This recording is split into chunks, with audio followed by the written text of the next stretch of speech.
He only knew that the boy was cold. He only knew that the coat was too thin for November. Vincent Alderman noticed him from across the parking lot of Hargroves, the kind of grocery store that still had handwritten sale signs taped to the windows and a bell above the door that actually rang. He had stopped coming to places like this years ago. His assistant ordered everything now, delivered to the building's service entrance, stacked neatly in the refrigerator, before he woke up. But his assistant was on maternity leave, and Vincent had not wanted to ask anyone else. And so here he was, 63 years old, standing beside a shopping cart with a broken wheel, holding two paper bags that were heavier than he'd anticipated. The boy was sitting on the low concrete wall at the edge of the lot, not sitting the way children sit when they are waiting for someone. Sitting the way people sit when they have nowhere in particular to go and they have made a small peace with that fact. He looked about 11, maybe 12. His sneakers were the wrong kind for the cold. Canvas, low, the left one missing its lace. He was watching Vincent with the quiet, unhurried attention of someone who had learned not to look away from things. Vincent shifted the bags. One of them crinkled and gave slightly at the bottom, where the canned goods had been pressing. The boy stood up. He didn't run over. He walked, the way someone walks when they want to be useful but don't want to seem eager. He stopped a few feet away and looked at the bags, then at Vincent's face. "You need help with those, sir." Vincent looked at him. The boy's jacket was unzipped despite the temperature. There was a small smear of something, mustard maybe, or dried paint, along the hem of his sleeve. "I'm all right," Vincent said. The boy looked at the bottom of the bag, the one that was beginning to bow. "That one's going to go," he said. "Not a warning. Just an observation, the way a mechanic might note a failing belt." Vincent looked down. The boy was right. The seam at the base was dark with moisture from the frozen peas he'd bought, and the whole thing was starting to list sideways. "My car is just there," Vincent said, nodding toward the far row. "I can carry it." It was not a question. Vincent studied him for a moment. In 40 years of practicing law, he had become an expert in the calculus of other people's intentions. He had sat across from men who smiled while they lied, and men who scowled while they told the truth, and he had learned to read the difference in the set of someone's shoulders, in the steadiness of their eyes. This boy's eyes were steady. "All right," Vincent said. The boy took the heavier bag with both hands, held it against his chest. He didn't make a show of it. They walked. "What's your name?" Vincent asked. "Tobias," the boy said. "Tobias Wren, Vincent Alderman." He shifted the remaining bag to his left hand. "Do you live near here, Tobias?" "Few blocks," Tobias said. He glanced up at the sky, which had gone the color of old pewter. "My mom works until 7. I come here sometimes after school, to sit on the wall. Sometimes there's stuff to carry," Tobias said, without embarrassment. "People tip." Vincent nodded. There was nothing to say to that, so he didn't say anything. They reached the car. It was a dark gray sedan, nothing conspicuous, though the leather on the door trim told a different story if you knew what to look for. Vincent unlocked it and set his bag on the back seat. Tobias set his down beside it, carefully, as though the contents were fragile. Vincent reached into his coat pocket. He pulled out his billfold and took out a 20. Tobias looked at it, then looked away. "I'll take 5, he said. "That's what it's worth." Vincent stood with the 20 in his hand. "I only have 20s. "Then I'm okay," Tobias said. "Thank you, though." He said it the way children say things they have been taught to say, but also the way people say things they mean. Both at once. Vincent put the bill away. He closed the car door. "You must be cold," he said. "I'm all right. You're not wearing enough for this weather." Tobias looked down at his jacket as though he had forgotten he was wearing it, as though it had not occurred to him to have an opinion about it. "It was warmer this morning," he said. Vincent looked at him. The boy was not asking for anything. He was simply standing there, in the inadequate jacket, in the November cold, with the expression of someone who had decided a long time ago that the weather was not something worth arguing with. "When did you last eat?" Vincent asked. It was a strange question. He didn't know why he asked it.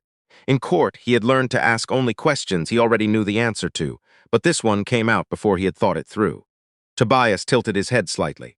"This morning," he said, and then, after a pause that lasted exactly long enough to be honest, "early this morning." Vincent looked across the parking lot at the lit windows of Hargroves. "Come back inside," he said. Tobias shook his head.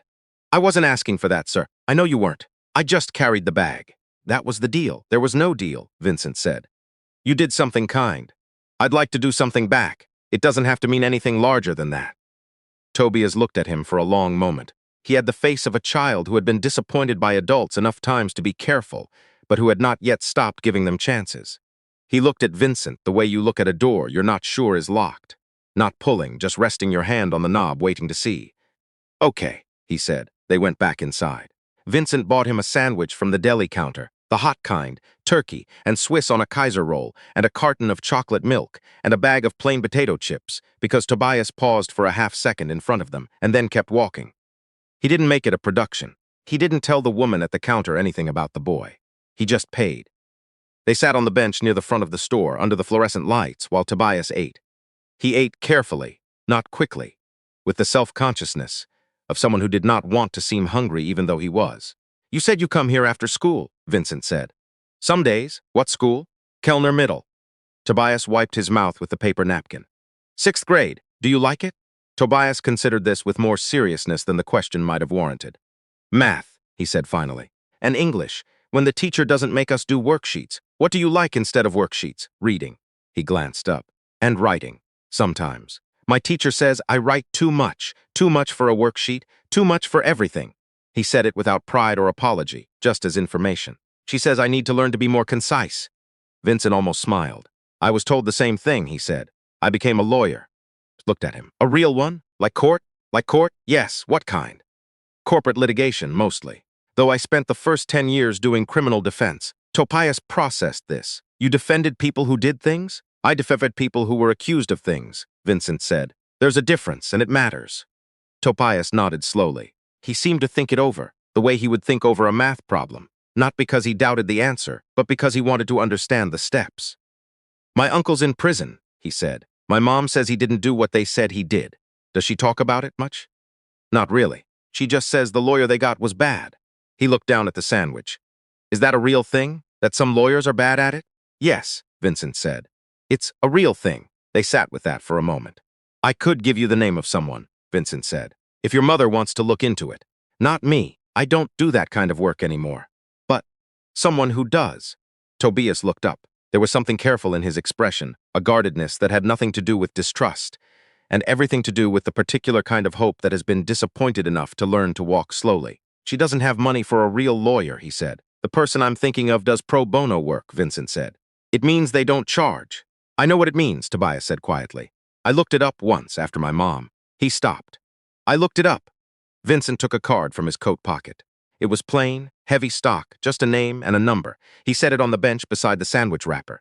"Take it or don't," he said. "No pressure." Tobias looked at it. He didn't pick it up right away. He finished the last of the potato chips, folded the bag into a small square, tucked it into the chip of a napkin. Then he picked up the card and held it carefully, the way you hold something you don't want to bend.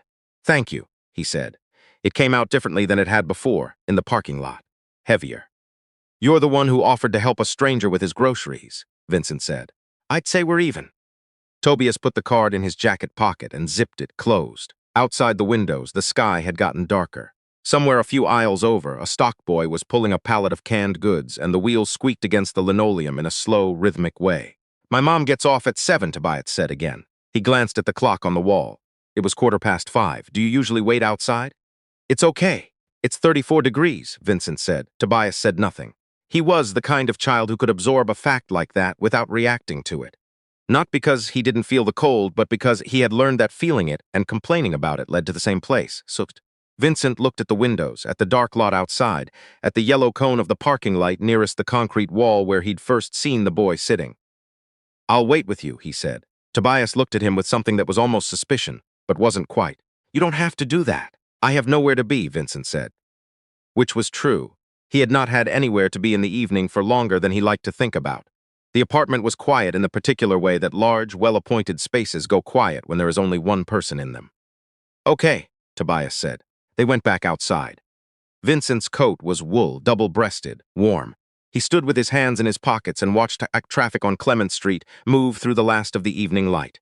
Tobias sat back on the concrete wall, this time with his jacket zipped, though it still wasn't enough. He sat without fidgeting, watching the road the same way he'd watched it before, with a patience that didn't look like waiting but felt like it. "How long has your mother been working nights?" Vincent asked. "Since January," Tobias said. "She got the second job in January. She works days at the hospital, the laundry, not the doctor part, and then she does the register at Chester's Market in the evenings. That's long days. She doesn't complain."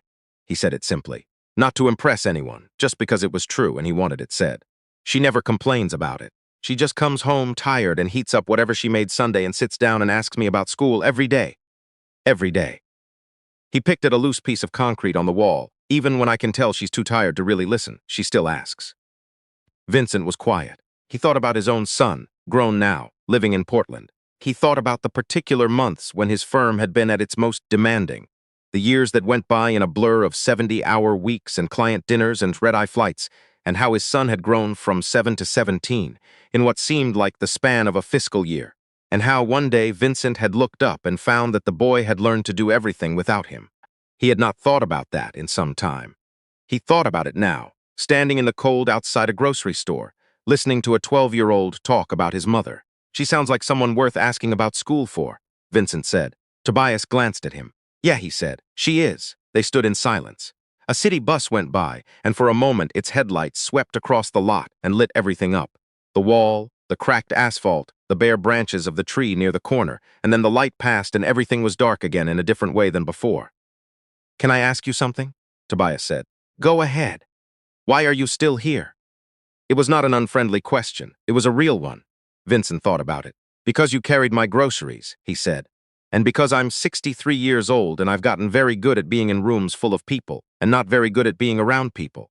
And I thought I might try the second thing for a while. Tobias looked at him with those steady eyes. That's a weird answer, he said. I know, but it makes sense. I'm glad.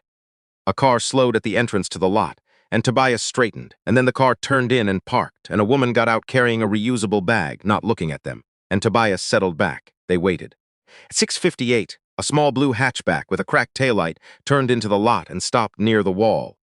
The woman who got out was not tall, and she moved with the particular tiredness of someone who had been on her feet for 12 hours and knew that 12 more were coming tomorrow. She was wearing maroon scrubs under a fleece pullover, and her hair was pulled back, and when she saw Tobias, she smiled in the automatic, complete way that certain people smile, not because they are trying to, but because they simply cannot help it. Then she saw Vincent. Her step slowed slightly. Mama, Tobias said, sliding off the wall. This is Mr. Alderman. He's a lawyer. The woman looked at Vincent with the careful, measuring look of someone who had learned that strangers who describe themselves by their profession usually want something. Renata Wren, she said. Her handshake was firm. Her eyes were Tobias's eyes, the same steadiness, the same economy. Vincent Alderman, he said, your son helped me with my groceries about 2 hours ago. We've been talking. She looked at Tobias. He was going to be cold, Tobias said. He said it in the tone of a boy explaining something that should be obvious. Renata looked back at Vincent. There was a silence in which she was taking his measure, and he understood it and stood still for it. He told me a little about his uncle, Vincent said. I gave him the name of a colleague. She does wrongful conviction review, pro bono. Tobias can tell you more. I don't want to overstep. Renata's expression changed in a way that was small and private and not meant for him. She looked at her son. He left his card, Tobias said. He produced it from his jacket pocket and held it out. Renata took it and looked at it for a long moment. The card said what it said. She didn't speak. I should go, Vincent said. It was good to meet you both. Thank you, Renata said. She said it the same way Tobias had said it the second time, differently than the first, like it meant something she hadn't expected to have occasion to say. Vincent nodded and walked to his car. He sat in it for a moment before he started the engine. Through the windshield, he could see Tobias and his mother standing by the hatchback. She had her arm around his shoulders and she was looking at the card still. Tobias was talking and she was nodding slowly. Vincent started the car. He sat with the heater running for another moment, watching the steam from his breath disappear against the warming air. He drove home. The apartment was quiet when he got in. He put the groceries away, which took longer than it should have because he had to stop and look up where things went. His assistant had reorganized the refrigerator last spring. He put the frozen peas in the wrong drawer and then stood there looking at them and decided it didn't matter. He made himself a cup of tea and sat in the chair by the window, the one that faced the street, and looked at the lights. He thought about the card he'd given the boy. His colleague, Francesca Odom, had spent the last 14 years working on cases exactly like the one Tobias had described. She was thorough and she was relentless, and she did not like losing. He had known her for 30 years. He made a note to call her in the morning. He thought about the sandwich, about the way Tobias had folded the chip bag into a small square before he threw it away. He thought about his own son, about Portland, about the gap between them that had started as distance and then become something else, something with weight. He thought about the last time they had talked, really talked. Not the polite exchanges about schedules and holidays, but the kind of conversation where you said a true thing and the other person heard it. He could not remember when that had been. He looked at the phone on the desk. It was late. It was after 9. His son would be home by now. He kept early hours, always had, even as a teenager. Vincent picked up the phone. He sat with it in his hand for a moment, the screen dark, the apartment quiet around him. He thought about what Tobias had said. She still asks, every day. He dialed. It rang 3 times. Then his son's voice, cautious in the way it had become cautious over the years, the way you answer a call from a number you recognize but are not sure about anymore. Dad? I'm sorry to call late, Vincent said. It's fine. Is something wrong?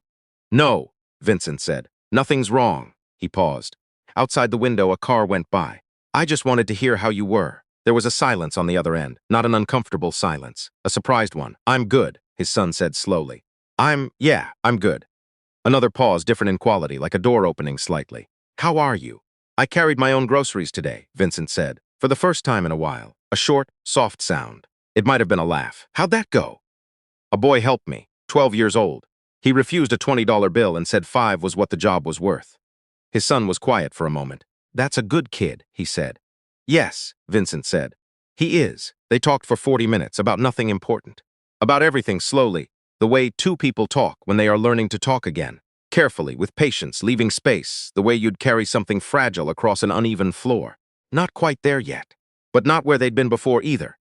When they hung up, Vincent sat in the chair a little longer. The tea was cold. He didn't mind. There is a kind of life that gets very organized over time. Files in order, calendar managed, groceries delivered. Everything smooth, everything efficient, everything at arm's length. And then something small disrupts it.